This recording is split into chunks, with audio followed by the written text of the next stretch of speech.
अस्सलाम वालेकुम एवरीवन, कैसे हैं आप सब। Welcome back to my YouTube channel. हमने जो है लास्ट वीडियो में स्टडी किया था 18 इलेक्ट्रॉन रूल। हमने जो है उसके स्पेसिफिक एग्जांपल्स देखी थी, ठीक है, उनको सॉल्व किया था। आज जो हमारा टॉपिक है वो है जी एमओटी डायग्राम ऑफ कार्बोनाइल। ठीक है, कार्बोनाइल को हम पहले एक बड़ा डिटेल में स्टडी कर चुके हैं। ये एक पाई एक्सेप्टर लिगेंड है, किस तरीके से काम करता है, ठीक है, इसका क्या रोल है, वो सब कुछ जो है हम लोग पिछली कुछ वीडियोस में कवर कर चुके हैं। आज हम इसकी एमओटी डायग्राम देखेंगे, ठीक है, ताकि जो है हम इसको बेहतर तरीके से जो है समझ सकें। ठीक है, वैसे हमें ये पहले करनी चाहिए थी बट इट्स टोटली फ़ाइन। आप जो है अभी भी इसको देख सकते हो और फिर जो है वो पिछली वीडियोस के साथ या अपने मेटल कार्बोनाइल्स के टॉपिक के साथ इसको रिलेट कर सकते हो। ठीक है, तो इसको हम लोग स्टार्ट करते हैं। तो हम लोगों ने जो है कार्बन एंड ऑक्सीजन यानी कार्बोनाइल इसमें है, कार्बन एंड ऑक्सीजन इन्वॉल्व है। ठीक है, तो इसकी एमओटी डायग्राम किस तरीके से बनेगी वो हम देखेंगे। सबसे पहले तो हमें ये देखना है कि भाई जो कार्बन है एंड ऑक्सीजन है, इनके वैलेंस शेल में कितने इलेक्ट्रॉन्स है, राइट। तो हमारे पास जो कार्बन है, ठीक है, हमें पता है कि 4 इलेक्ट्रॉन्स हैं उसके वैलेंस शेल के अंदर, ठीक है, एंड ऑक्सीजन जो है उसके वैलेंस शेल में हमारे पास 6 इलेक्ट्रॉन्स है, राइट। तो हम यहाँ पर मेंशन कर लेते हैं, ठीक है, कि जो हमारे पास कार्बन है इसके वैलेंस शेल में कितने इलेक्ट्रॉन्स हैं, 4, एंड ऑक्सीजन के वैलेंस शेल में कितने इलेक्ट्रॉन्स हैं, 6। तो इतनी ही हमने फिलिंग करनी है और हम वैलेंस शेल को ही देखेंगे, यानी कि हम लोग 2s से स्टार्ट करेंगे। ठीक है, तो स्टार्ट करते हैं बनाना। ठीक है, हमें पता है कि यहाँ पर इस साइड पर एनर्जी होती है, ठीक है, यहाँ पर कार्बन के लिए बनेगा, यहाँ ऑक्सीजन के लिए, और यहाँ पर जो है वो कार्बोनाइल के लिए एज अ होल में बनेगा। ठीक है, तो शुरू करते हैं। तो यहाँ पर जो है हम लोग बना लेते हैं अपना 2s। ठीक है, अब कार्बन जो है इसका 2s इधर बनेगा, तो ऑक्सीजन का जो 2s है वो थोड़ा सा ही नीचे बनेगा यहाँ पे। ठीक है, बिकॉज जो हमारे पास ऑक्सीजन है it is highly electronegative, right. तो इसका 2s यहाँ नीचे बनेगा। इसके बाद जो है हम लोग सिग्मा के साथ बनाएंगे। ठीक है, तो सिग्मा के साथ ये कहाँ बनेगा, यहाँ पर बनेगा, और ये हो जाएगा हमारे पास सिग्मा एस। ठीक है, अब सिग्मा एस बना है तो ऑब्वियस सी बात है इसका सिग्मा स्टार भी बनेगा एंटी बॉन्डिंग के अंदर। ठीक है, लेकिन वो यहाँ पर जो है ऊपर चला जाएगा, यहाँ नहीं बनेगा। ठीक है, इसके साथ नहीं बनेगा, वो यहाँ ऊपर कहीं जाके पी वालों के साथ बनेगा और वो एंटी बॉन्डिंग में चला जाएगा, बिकॉज वो स्लाइटली एंटी बॉन्डिंग है, बॉन्डिंग में इन्वॉल्व नहीं होता। ठीक है, तो ऊपर का ही बनेगा, लेकिन पहले उससे पहले हम लोग जो है वो पी के लिए बना लेते हैं। ठीक है, ताकि हम इजीली उसको समझ सकें। ठीक है, तो पी जो है हम लोगों ने वो इधर बनाना है।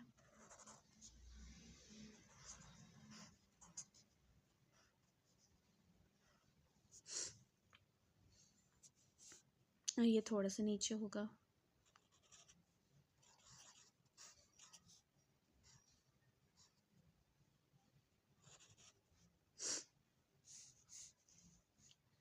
तो इनके जो हैं यहाँ बनेंगे।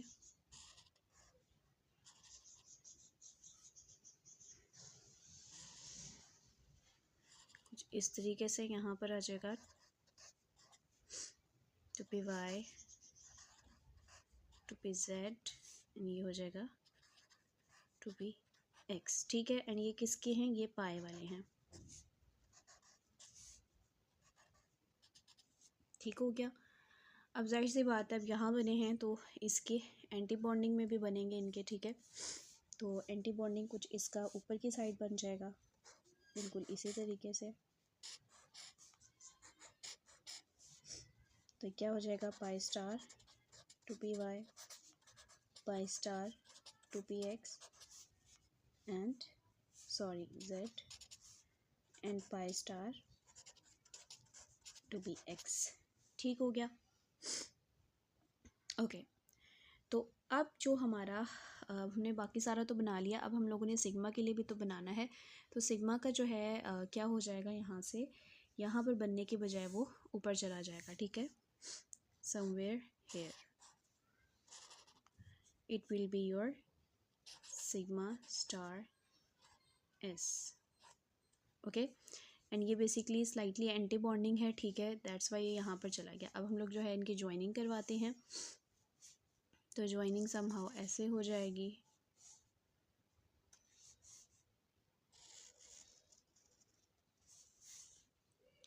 और इसके साथ ना कुछ इस तरीके से ये बनाएगा, ठीक है, ज्वाइन करेगा। उसके बाद इसके साथ हो जाएगी, इसके साथ हो जाएगी, इसकी भी इसके साथ होगी, इसके साथ होगी, और ये ऊपर भी ज्वाइन करेंगे फिर।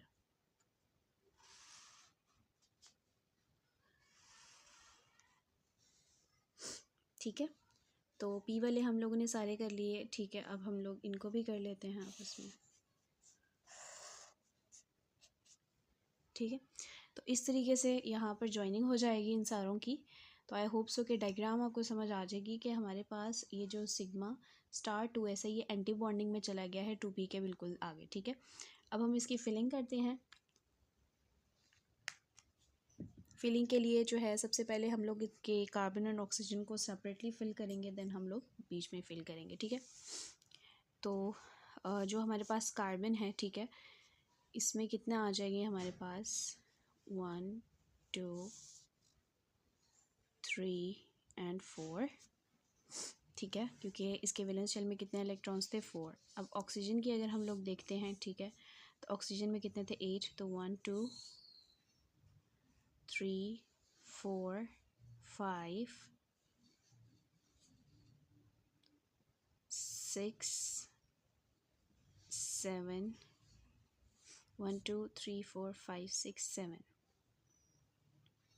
सॉरी 6 इलेक्ट्रॉन्स थे, 7 कहाँ थे, 6 थे, इट्स माई मिस्टेक। सो कितने इलेक्ट्रॉन्स थे 1 2 3 4 5 1 2 3 1 2 3 4 5 एंड 6, यहाँ नहीं आएगा, ठीक है, मिस्टेक होगी मेरे से, मैंने क्या बोल दिया यहाँ पर 8 बोल दिया, ठीक है, 8 नहीं है 6 है, 8 तो होल ऑक्सीजन के अंदर होते हैं, लेकिन हम जस्ट वैलेंस को देख रहे हैं तो 6 होंगे, तो 1 2 3 4 5 6, ठीक हो गया। अब हमने कार्बन एंड ऑक्सीजन दोनों कर लिए हैं। अब जो है हम लोग कार्बोनाइल के लिए बीच में इसको फिल करते हैं, ठीक है। तो हमारे पास दोनों के उसमें से आ जाएंगे, तो 1 2 3 4 5 6 7 8, टोटल कितने इलेक्ट्रॉन्स होने चाहिए हमारे पास 10 इलेक्ट्रॉन्स होने चाहिए ना, तो 1 2 3 4 5 6 7 8 9 10, ठीक है। तो यहीं तक हमारे पास फिल होंगे। और देखें ये हमारे पास जो लास्टली फिल हुआ है ऑर्बिटल, ठीक है, हमने बात पढ़ी थी कि जो हमारे पास जो कार्बोनाइल है वो क्या करेगा, वो अपने नॉन बॉन्डिंग से इलेक्ट्रॉन्स निकालेगा। देखें इसके नॉन बॉन्डिंग में फिल्ड है, ठीक है, तो नॉन बॉन्डिंग से निकालेगा और कहाँ पर डोनेट कर देगा, मेटल के एंटी बॉन्डिंग के अंदर, ठीक है। तो यहाँ से ये बात प्रूफ होती है, यहीं से हमें ये बात पता चलती है जो हम लोगों ने पीछे पढ़ी थी, ठीक है। तो इसकी एमओटी डायग्राम इस वजह से ज़रूरी है ताकि आपको पता चल सके कि कहाँ से जो है वो लिगेंड के कौन से ऑर्बिटल से इलेक्ट्रॉन्स निकल रहे हैं और कहाँ पे जो जाके वो हैं वो डोनेशन दे रहे हैं अपनी, ठीक है। तो कार्बोनाइल के केस में हमने यही बात पढ़ी थी कि जो हमारे पास कार्बोनाइल्स हैं ये अपने नॉन बॉन्डिंग से निकालते हैं इलेक्ट्रॉन्स और किसको डोनेट कर देते हैं, मेटल के एंटी बॉन्डिंग के अंदर, ठीक है। तो बेसिकली हम लोगों ने इसमें यही चीज़ पढ़ी थी। तो आई होप सो कि एमओटी डायग्राम आपको क्लियर हो गई होगी, ठीक है। दोबारा से मैं एक क्विक ओवरव्यू दे देती हूँ इसका, ठीक है। हमारे पास कार्बन के वैलेंस शेल में 4 इलेक्ट्रॉन्स हैं एंड ऑक्सीजन के वैलेंस शेल में 6 इलेक्ट्रॉन्स हैं, राइट। फिर हम लोगों ने इनकी यहाँ पर कार्बन को शो किया, ऑक्सीजन को शो किया, यहाँ पर एनर्जी शो कर दी, ठीक है। अब हमने जो है वो क्योंकि वैलेंस शेल को डील कर रहे हैं तो हम जो है 2s से स्टार्ट करेंगे, 2s एंड हेयर 2s, ठीक है। अब होगा क्या कि हमारे पास सिग्मा एस यहाँ पर बनेगा क्योंकि हमारे पास जो ऑक्सीजन है it's very highly electronegative, energy difference energy gap बहुत ज़्यादा आ जाएगा, ठीक है।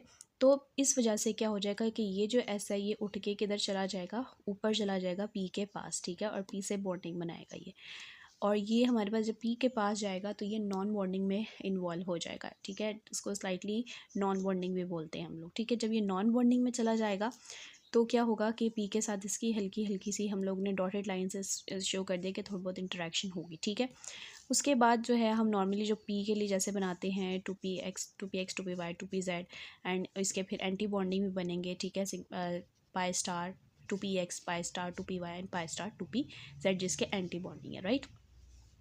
फिर उसके बाद क्या हुआ कि P वाले सारे P से कनेक्टेड हो गए। उसके बाद हमारे पास ये जो S वाला था ये भी स्लाइटली कनेक्ट हो गया किसके साथ, 2P के साथ।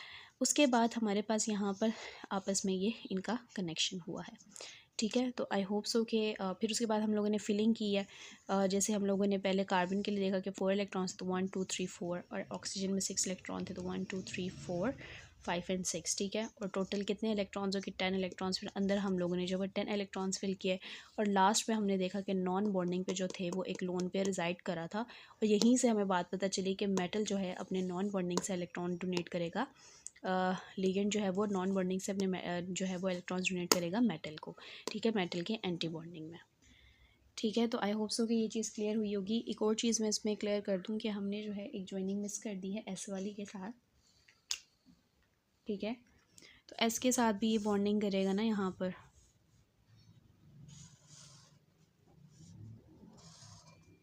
ठीक है, इनके साथ भी आपस में भी तो बॉन्डिंग होनी है इस तरीके से। अब हमारी MOT diagram clear and complete है। ऑब्वियस ही बात है, बेशक वो ऊपर चला गया लेकिन बॉन्डिंग तो करनी है ना उसने, तो एमओटी डायग्राम हमारी गलत हो जाएगी, ठीक है। तो this is whole MOT diagram of carbonyl, metal carbonyl. I hope so कि आपको जो है इसकी डायग्राम क्लियर होगी, मेटल कार्बोनाइल्स का टॉपिक क्लियर हो गया होगा, ठीक है। मज़ीद अगर आपको जो है कुछ जानना है इसके बारे में, कोई भी क्वेश्चन है तो आप कमेंट बॉक्स में पूछ सकते हैं। And don't forget to subscribe my channel and like my video and share it kindly. और ये मेरे लिए एक मोटिवेशन है ताकि मैं आपके लिए जो है मज़ीद वीडियोज़ लेकर आ सकूँ, ठीक है। तो चलती हूँ, अल्लाह हाफ़िज़।